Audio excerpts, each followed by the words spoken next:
একটু পেছাও গাইস। হ্যাঁ তো আমরা নেমে পড়েছি, রেডি হয়ে ঠিক আছে। তো এখন আমরা যাচ্ছি বাসে উঠতে। তো চলো গাইস যাওয়া যাক। বাই চলো, stay tune with the journey.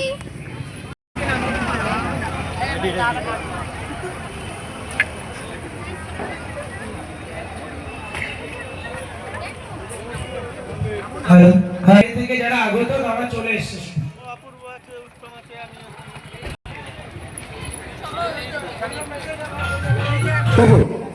এবং ব্যাস পরিয়ে বরণ করে নিচ্ছেন আমাদের ভীষ্ম। একটু করতালি দিয়ে স্বাগত জানানোর জন্য অনুরোধ জানাচ্ছি। ভীষ্ম ব্যাস পরিয়ে অনুরোধ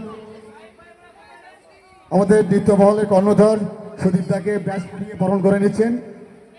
একটু করতালি দিয়ে স্বাগত জানানোর জন্য অনুরোধ জানাচ্ছি। এরপর পৌর প্রতিনিধিকে একটি স্মারক তুলে দিচ্ছি।